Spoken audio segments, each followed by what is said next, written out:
Praise the Lord, brothers and sisters. Our text from today is from Luke chapter 21, verses 5 to 11. At that time, as some were speaking of the temple, it was adorned with noble stones and offerings. Jesus said, "As for these things that you see, the days will come when there will be not one left here, one stone upon the other that will not be thrown down." And they asked him, "Teacher, when will these things be? And what will be the sign when these things are about to take place?" And he said, "See that you are not led astray. For many will come in my name, saying, 'I am he,' and the time is at hand. Do not go after them. And when you hear of wars and tumults, do not be terrified, for these things must first take place, but the end will not be at once." Then he said to them, "Nation will rise against nation, and kingdom against kingdom. There will be great earthquakes in various places, and famines and pestilences, and there will be terrors and great signs from heaven." So this text is part of what we call the apocryphal writing, or this text is pertaining to the end times. So Jesus takes this opportunity where people are talking about this great temple of Jerusalem, where there's so much of gold and it's built like a big massive temple. So much of precious stones and a lot of ivory and a lot of precious items are there in this temple. And Jesus says, he prophesies that this great temple will be completely destroyed. And he prophesied this, and this prophecy was fulfilled in the year 70 AD when the Romans attacked Jerusalem and they completely burned down the temple and they took away all the gold, the ivory, the silver, the precious stones. They left nothing for the Jews. The temple was completely destroyed. So by this, Jesus wants to teach us that everything has a beginning and an end. All the great things in this world will one day come to an end, but every end is a new beginning. So the destruction of the old temple only means that now Jesus is the new temple, is the new center of worship, and everyone goes to Jesus to worship. So then the apostles, who themselves were living very troubling times, they asked Jesus, what will be the sign that these things are about to take place? And Jesus warns them that there will be many false prophets and false Christs who will come to deceive the people. So there will be certain people who will try to deceive us into following false ideas of fame and glory.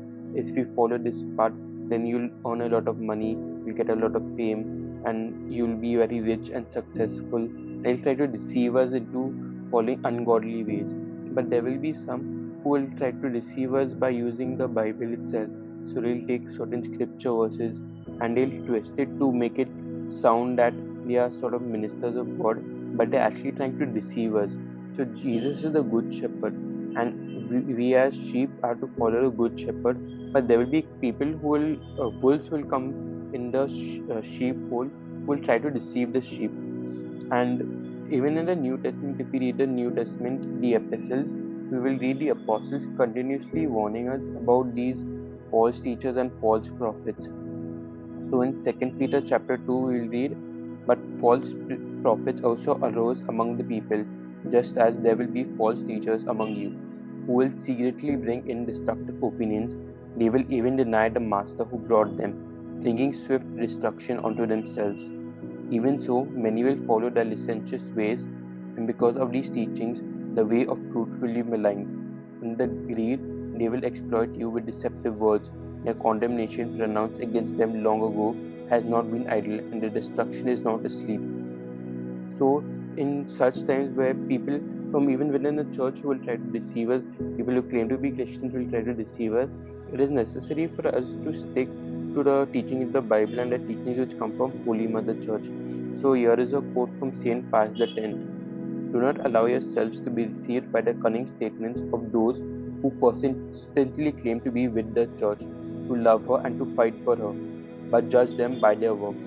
If they despise the shepherds of the church and even the Pope, if they attempt by all means of evading their authority in order to elude their directives and judgments, then of what church do these men speak of?